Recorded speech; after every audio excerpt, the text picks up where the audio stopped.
Welcome to another episode of the Positively Insane Podcast with your host and spirit guide, Kevin Alexander.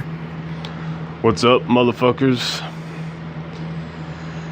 So yeah, man, I'm just dropping episodes left and right here. I'm bored as shit. You guys are gonna have to let me know if I'm doing too many, but I probably won't give a fuck because I'm gonna keep doing them. So I've been thinking about topics for a while, and I think it's time for another drug-related topic. Now, I know I want to say it was episode 3 or episode 4. Slaying the Dragon is what I called it. I talked about my experience with meth and my experience getting off meth and all that shit. And that was, I feel like, a really good topic to start with as far as, you know, talking about my drug history or whatever, because it was right on the 1-year anniversary of when I stopped using the shit. But I think I need to talk about DXM, or the active ingredient in Delsum cough syrup, Robitussin cough syrup, and a few other similar syrups and products.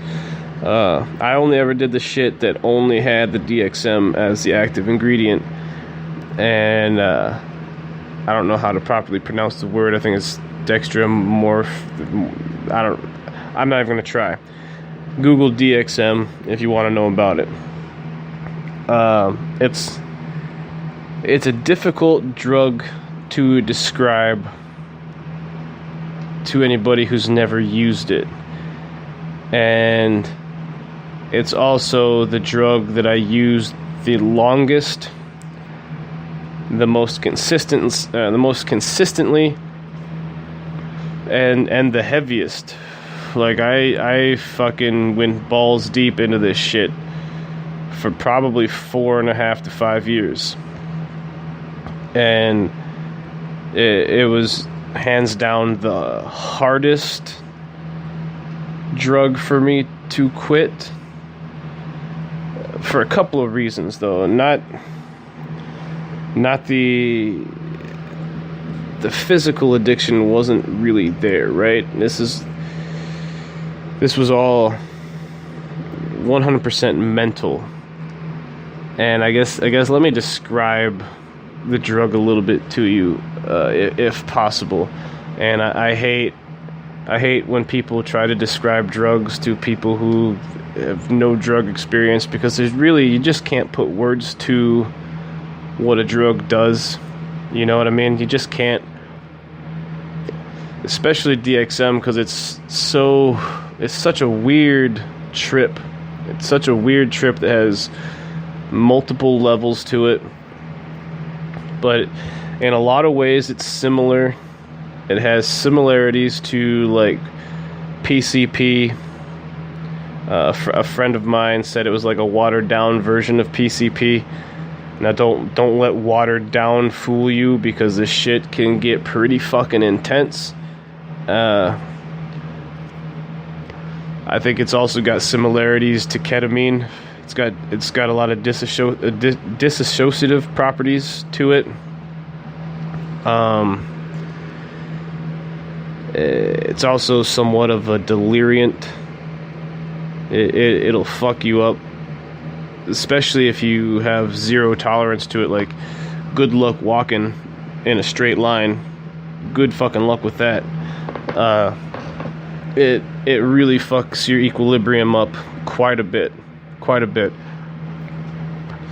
But what I found so appealing about it is my first love, primarily when it comes to any drugs, has always been psychedelics. You know, I've always been drawn to that. You know, I started weed's not a psychedelic, obviously, but I started smoking weed as a teenager, and I didn't become a heavy smoker until my early 20s. No, my late teens, I guess.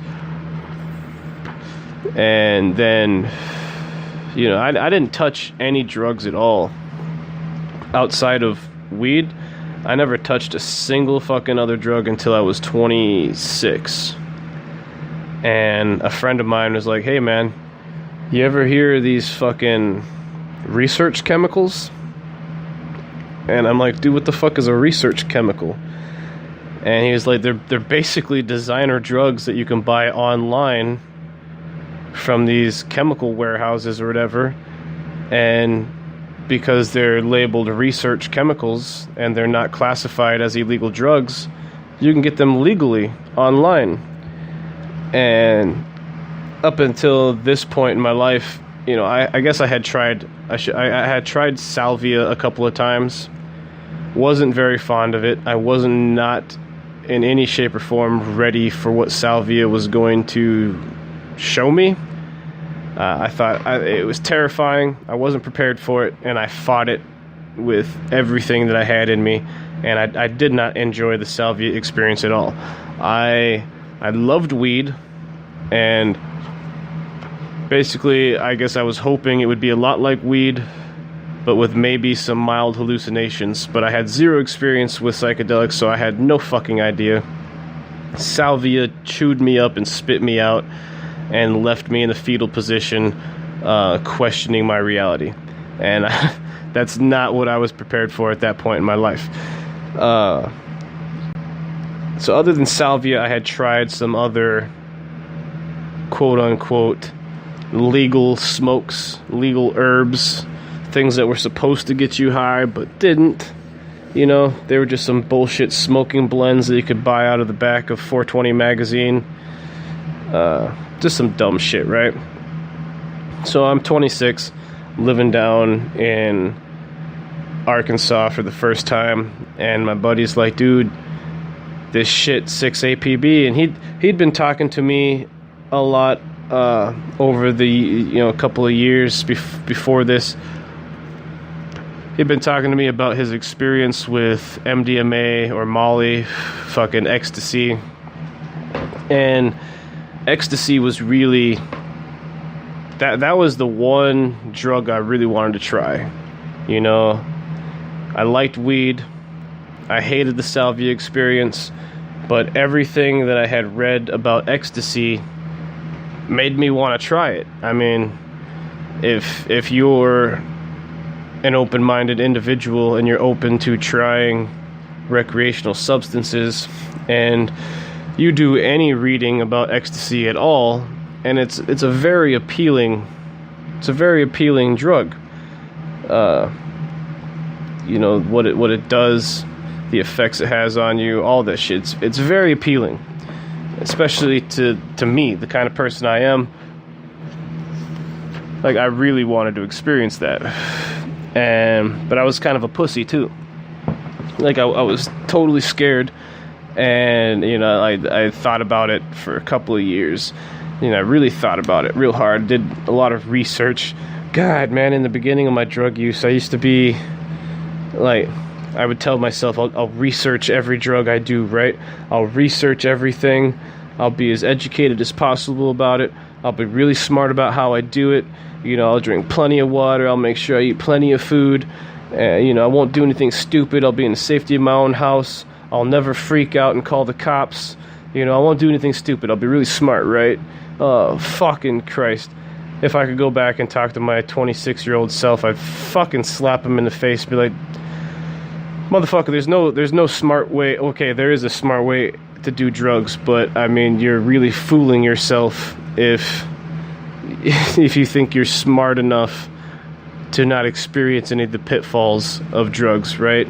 Because you're going to fucking experience them no matter how smart you think you are. Drugs and drug addiction are totally different than you ever initially thought they would be. And at least for me, anyway. At least for me, I genuinely thought I was too smart to get addicted to drugs. For real. And for a long time, I'd never considered myself an addict. And to this day, I still get into arguments with people, and people tell me I was never a real drug addict. Excuse me. And I'm still not sure if I was, because I have, how do you want to say it? I seem to have a much easier time walking away from a substance once I've decided I'm done with it. Or, once I decided I need to draw a line in the sand and say no fucking more. I seem to have a much easier ability to do that than the average person, the average drug user. It's like I said in the podcast about my meth use. I did heavy amounts of meth every fucking day for like 8 months. And then I stopped. And I walked away from it. And it was, I won't say it was easy. Those first couple months were incredibly difficult. And there was a lot of craving that I had to fight there. And there was, for a good portion of that first 6 months, I really wanted, even though I hated the idea of doing it, my disgust with meth in general, and my disgust in myself, I was so grossed out with who I was when I was on meth. Those things trumped the cravings. And, that tends to happen a lot with when I've decided, okay, I'm done with this or I'm done with that. I did the same thing with alcohol. I drank alcohol every fucking day for 8 or 9 months when I was living with one of my old roommates. He was getting pretty seriously into alcoholism. I don't know if he still drinks. I haven't talked to him for a couple of years now, but he was getting really heavy into alcoholism, and I wanted to hang out with him. He's one of my best friends, and so I picked up drinking too. I wanted to be a part of it, or not a part of his alcoholism, but I wanted to hang out. This was my buddy, we're roommates now. I want to fucking get shit faced and watch UFC or fucking listen to music or play video games. I wanted to be that cool roommate friend. And so I drank every day with him, to the point where I was drinking, fucking, what size bottles are those? I don't even know. It's like maybe a pint. Would it be a pint? How many pints? Or is it four quarts in a gallon? I don't know. But I was drinking like a 750 milliliters of vodka every day, which is it's like the $6 bottle you can buy at any liquor store. You go and you look at the cheapest fucking liquor, and there's a $6 bottle there. I'd say like 2 of them would probably equal a half a gallon. So yeah, it's got to be around a quart of alcohol. So like a fourth of a gallon of vodka a day. I was drinking, and some days more, and I was even drinking on work days. It was really weird and really stupid, and I'm not entirely sure why I did it, but I had fun hanging out with him. It was fun getting drunk with him. It was cool for a while, and then it started to get to a point where I was getting worried about my drinking. And about 7 months into it, I was like, okay, I need to stop drinking. And I kept telling myself that, and then I kept finding myself at the liquor store buying a bottle every day and thinking to myself, what the fuck? I told myself I was done. Why am I here buying another bottle?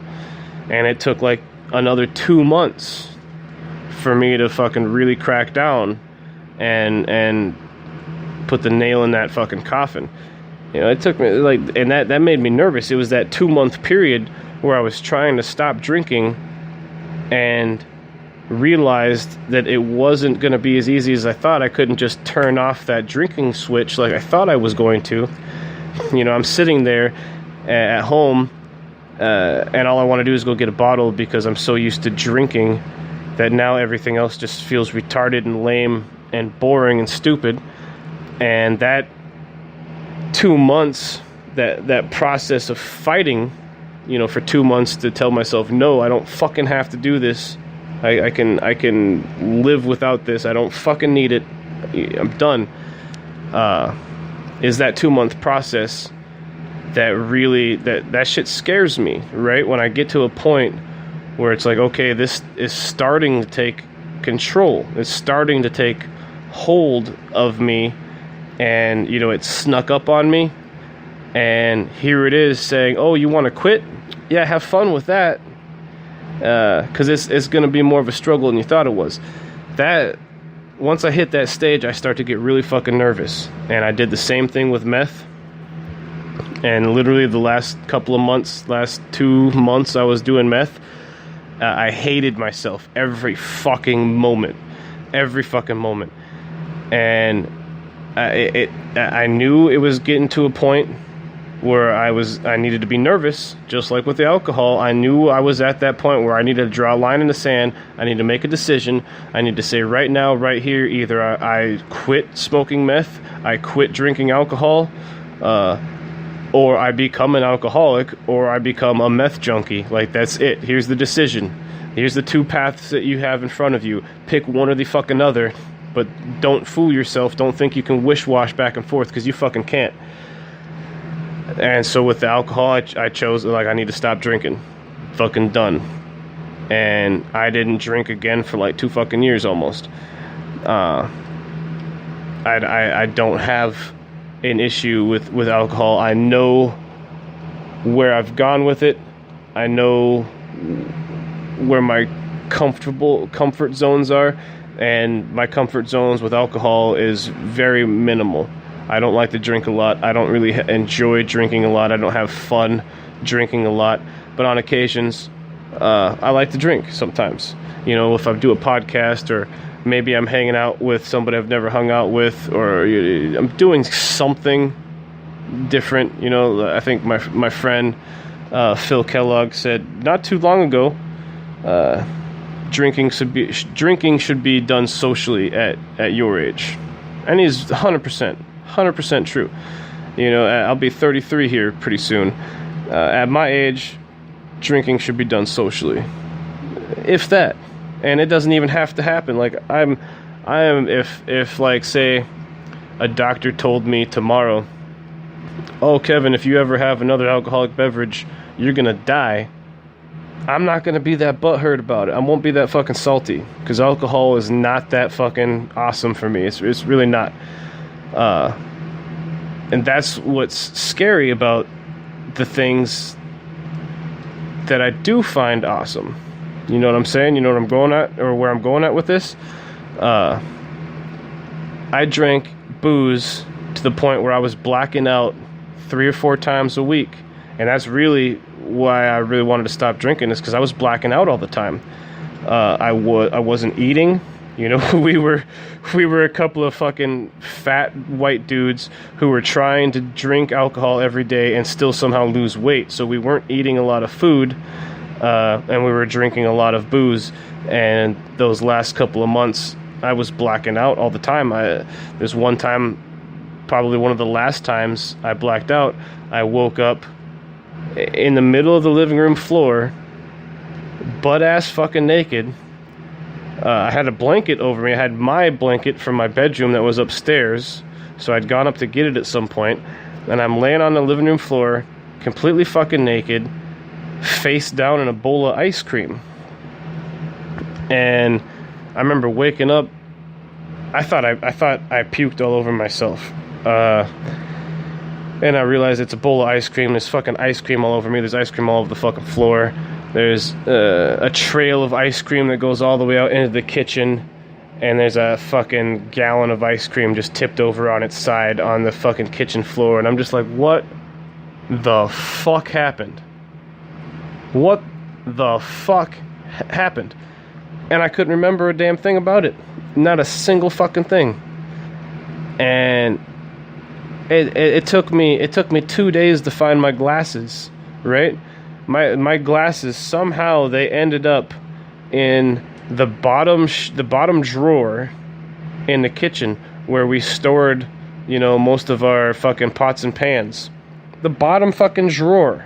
My glasses were in there. The last place I looked I tore that house apart for 2 fucking days looking for my glasses. The last place I looked was in a goddamn drawer at the bottom in the kitchen, and that's where my glasses were. And I was like, Jesus fucking Christ, Kevin. This is getting out of hand. This is fucking retarded, right? So the drinking had to stop. Had to fucking stop. Same with the meth, man. There's plenty of shit. You can go back and listen to that fucking episode, the whole meth story. There's plenty of shit. I probably have a whole nother episode of things I could talk about with the meth. But I got to that point, and I was like, I have to fucking stop.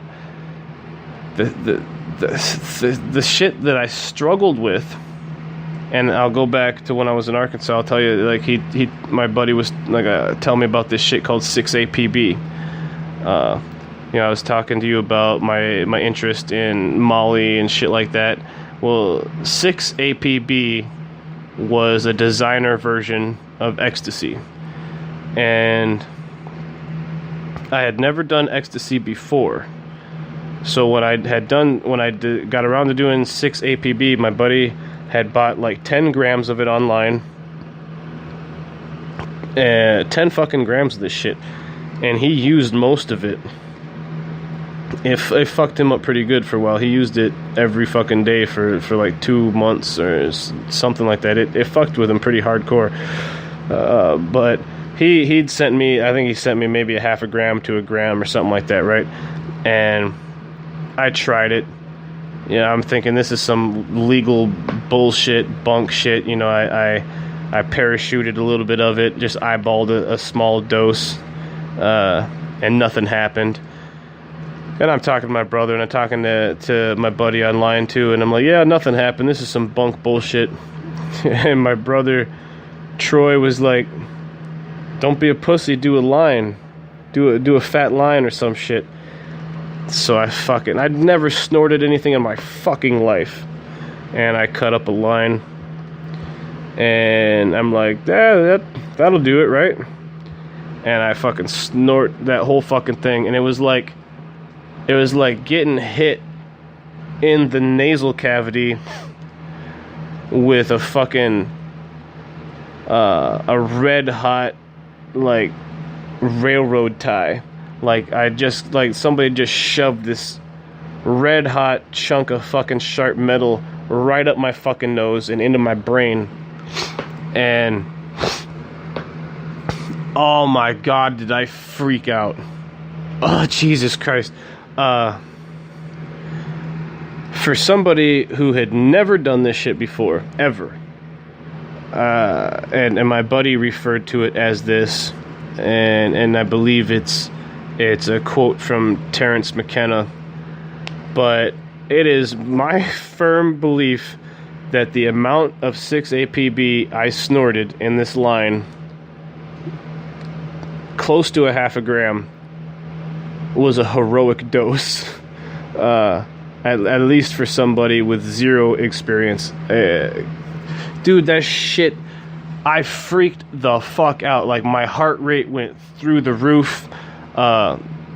Everything, like, my vision doubled, it tripled, it quadrupled. Everything turned color. Like, it looked like I was in some kind of oddly colored comic book, and I'm seeing like 4 of everything, and I'm losing my shit. I was like, here it is, like, fucking Jesus, take the wheel, because I'm gone, right? I'm done. I'm like, what the fuck did I just do? I just did the dumbest thing ever. I thought this was fake bullshit, and I took a massive dose. I'm about to die. I don't believe in God, but whatever's out there, prepare your fucking self for me, because I'm coming. You know what I mean? And I'm fucking sitting there. Somehow I'm able to type. We were typing through like fucking I don't know, Skype or some shit. And I'm like, dude, I'm losing it. I don't know what I did. I fucked up. And he said this one thing. It's a direct quote. I want to believe it. I want to say it's a direct quote from Fear and Loathing in Las Vegas. But if it's not from that, it's from something else that he wrote. But it's like, what did he say exactly? It's like, you bought the ticket, now take the ride. And for some reason, that was all I needed to hear, right? You bought the ticket, now take the ride. And like, I immediately, like, all that panic I was holding on to, I let the panic go, right? I let the panic go, and then I was just overwhelmed with this sensation of, like, everything's gonna be all right. I wasn't overwhelmed with it, you know. I was chilling out, so I wasn't overwhelmed with this sensation, but this sensation of everything's gonna be all right, you know, flooded over me. And I was like, okay, I'm just freaking out. It's gonna be okay, you know, just like he said. And I didn't know at the time that this was a quote from Fear and Loathing in Las Vegas, but that you bought the ticket, now take the ride. That just seemed like the world's most perfect fucking wisdom to me at that point. I was like, all right, I get it. I just need to chill the fuck out and let this do its thing, whatever the fuck it is. And that 6-APB, man, that shit was a fucking joyride, right? I've since done MDMA or fucking Molly or ecstasy. It's been called all three of those things. I never knew exactly what I was getting when somebody gave me a chunk of fucking, you know, MDMA. Just what they told me it was, right? They gave me like a fucking crystal, an MDMA crystal or some shit. I also took tablets, ecstasy tablets. You know, I've taken it a couple of times, and it's my firm belief that 6-APB was better. And I think ecstasy and MDMA, I think that I originally got into drugs in the beginning because I wanted new experiences and I wanted to learn about myself. I wanted to expand my mind, right? And those are, I guess, noble pursuits, but they're really fucking stupid for the most part. I mean, especially if you're not gonna be really smart about what you're doing and shit like that. But I still firmly believe that there are things that have very significant uses, or there's potential for use through therapy and shit like that. You know, I feel like ecstasy is one of those things. I think if you have PTSD or a lot of trauma that you need to go sort through, especially if you have a hard time opening up to people, like a therapist or something, I think there are medical uses for MDMA, ecstasy, all that, you know, and anything that falls under that particular category. I think there are really beneficial medical uses in controlled environments and not as a party drug. It's a great party drug, sure, but you're going to be chasing that fucking dragon till the end of time, and it never gets as good as it was the first time. It's never going to be. Never going to be as good as it was the first time. Ever. So I was always kind of like, at this point, that drug is kind of pointless for me. I liked it a lot, but it became very evident that I was not going to be able to recapture those initial feelings, those initial sensations, and I was constantly going to be pushing the envelope in order to attempt to recapture those things, and I just knew it wasn't going to happen. So eventually I strayed away from, you know, that particular type of drug, and I wanted to go, there were hallucinatory experiences to that, and I wanted to expand on that particular thing. I wanted to try LSD, and I wanted to try mushrooms, and I wanted to try fucking, I can't even remember the one with the fucking peyote. I wanted to try peyote and shit like that.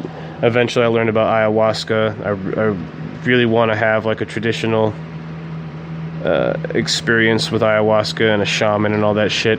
A guided traditional spiritual experience. I would love to do that at some point. I'm gonna have to do a part 2 to this episode because I've been doing all of this build up and I still haven't even gotten to the drug that I originally started this episode about. But yeah, so I did that, and I have another story with that 6-APB. Yeah, I might as well just tell it now before I continue on with the rest of my stories. But so I tried that 6-APB, and I thought it was fantastic, fucking fantastic. I looked like a goddamn maniac in the mirror. I had pupils the size of fucking dinner plates. I'm sweating my ass off, just pouring sweat. I got the jaw clenches. To this day, if I drink too much caffeine, I'm sitting over here clenching my jaw. You know, stimulants, any drugs, man, they change the neural pathways in your brain, and I truly believe there's science behind this, even that drug addicts or people who use drugs on a long-term basis, their neural pathways are different. Their brain chemistry is different than a non-drug user. And for a long time, that didn't make sense to me. I didn't understand how drug use could change your brain to be different. Like, if you just stop using drugs, doesn't your brain go back to the way it was? No, man, it's just like smoking and shit like that. It's weird. Like, you get so used to this side effect that for me it was the jaw clenching. You know, I was chewing on popsicle sticks and shit like that. And there's a lot of other drugs. Basically, any stimulant. Excuse me. For me, any stimulant will make me clench my jaws, and it's probably going to be that way till the day I die now. And it's fucking retarded. But so yeah, where was I going with this? So yeah, I looked fucking absolutely crazy. You know, sweating. I'm pale as fuck. You know, this is back when I still had some hair on my head. My hair is going every which way. Like, if anybody had seen me at that point, they would have been seriously concerned for my well-being. Like, dude, what the fuck is wrong with you? And I'd just be like, nah, dude, I'm great. Trust me, I'm fucking great. I promise. So yeah, I still had some of this shit, you know, after that big fucking line I did. Like, I had met this girl on Plenty of Fish, and we were texting a little bit, and she was like, we should meet up and go bowling, right? And I was like, all right, cool. I'll drive 45 minutes to go meet you at the bowling alley, and we'll go from there. And I get there, and I'm like, hey, I'm here. And she's like, yeah, I know.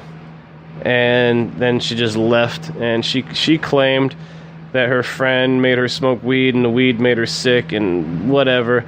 And I was convinced that she just saw me and was like, yeah, no, he's less attractive than he looks in his pictures. We're dipping the fuck out, right? And so I was like, whatever. This bitch just stood me up, and she was like, you know, no, come over to my house.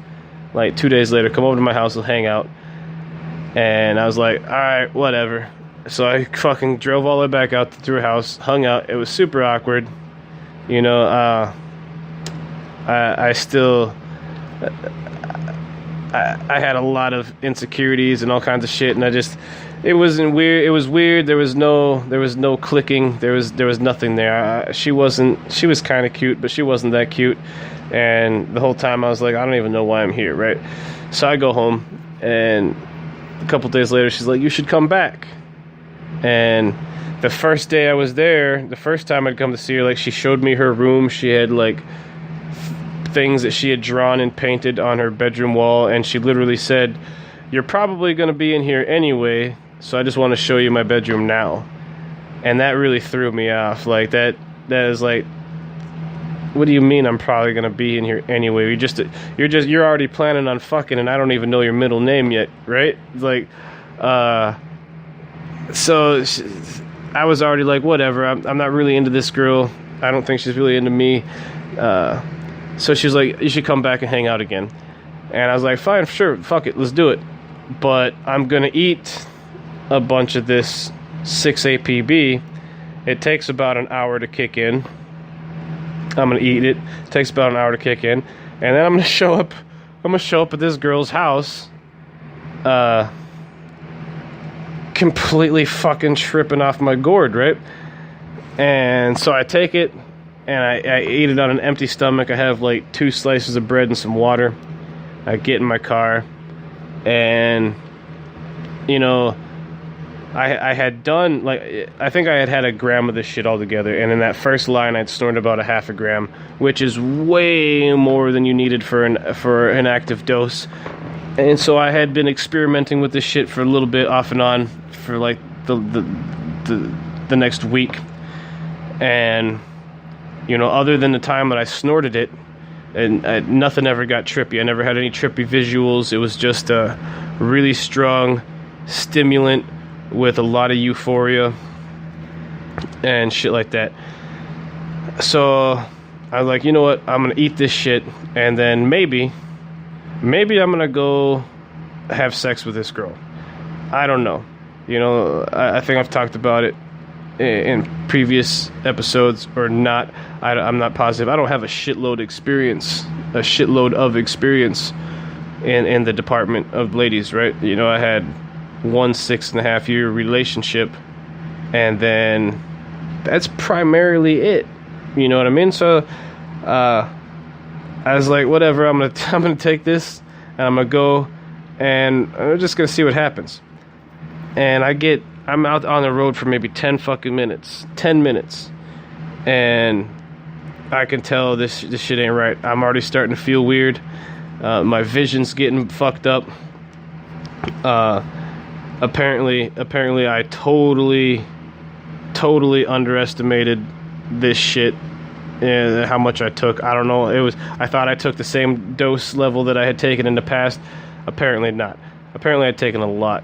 And like, I start tripping balls right there on the fucking, in the middle of the, I'm going like 60 fucking miles an hour through the mountains of Arkansas, trying not to fucking die, and I just want to pull over, but I can't pull over, because if I pull over and a cop stops to ask if I'm okay, one look at me and they're gonna know there's something wrong, because you cannot hide the fact that you're fucking rolling on that shit. You can't hide it.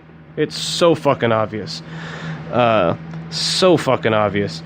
And so I was like, I can't just stop on the side of the road. I have to fucking continue driving. It's another 10 miles to the next closest town. I have to make it. And like, Jesus Christ, that has got to be one of the dumbest fucking things I've ever done in my life. I'm driving through the curvy, windy fucking mountains of the Ozark Mountains down in Arkansas, just fucking higher than an eagle dick, just losing my goddamn shit. And I finally get to the next town, and I pull into the fucking grocery store parking lot, and I park in the far corner, and I turn my car off, and I actually take the keys out of the ignition, and I throw them all the way to the back window of the car, and get them as far away from me as possible. And then I proceed to puke all over my car, because I didn't want to puke outside. I didn't want to open the door and puke outside the car, because I didn't want somebody to call the cops because they were worried about me or some shit, because I was not planning on leaving from this parking spot for a fucking quick minute. I was way too fucking high. And so I puked all over the back seat of my car. And then I And then the next 5 hours of my life, I just fucking sat in my car listening to music, having the fucking best time.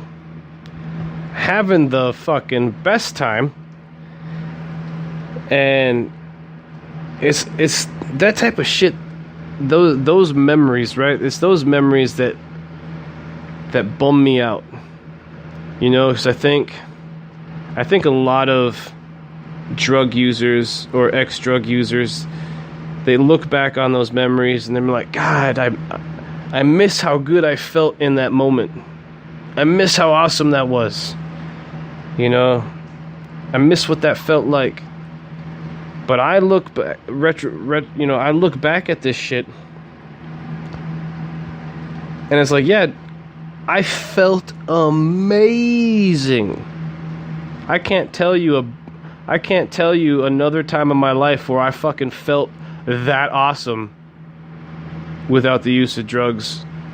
But also, when I look back at that memory, here I am in my car, drenched in sweat.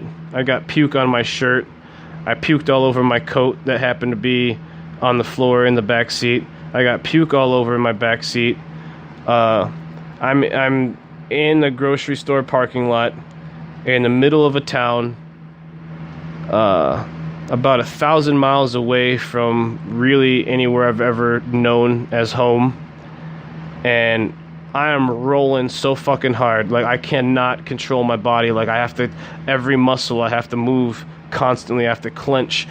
Just the sensation of stretching your arms and feeling your muscles. And, like, I had to constantly move. I'm sitting there pumping my brakes over and over again, to feel the resistance against, me pushing against the fucking brake. And if I could have been in a gym lifting weights, I would have fucking been doing that just because that felt so awesome. But I mean, you really look at it, man. I'm just a creepy fucking dude in a car in a parking lot, puking all over my. After I puked, it was great. But I'm just in this car, full of puke, and I'm tripping fucking balls. And this is one of the moments that I would consider one of the greatest in my life. Until my thought process changed about my drug experiences, when I was still trying to justify drugs in my life and still, trying to be an avid drug user. I would look back at these moments and they would be like, God, yeah, that was fucking fantastic, wasn't it? And that depresses me, man. That depresses the fuck out of me, that when I look back at parts of my life that for a while were, to me, I considered that an epic moment. I considered the time when I did that line an epic moment.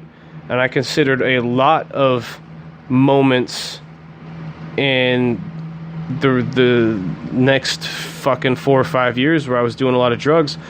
I had a lot of epic moments. And I was kind of proud of those moments for a while. And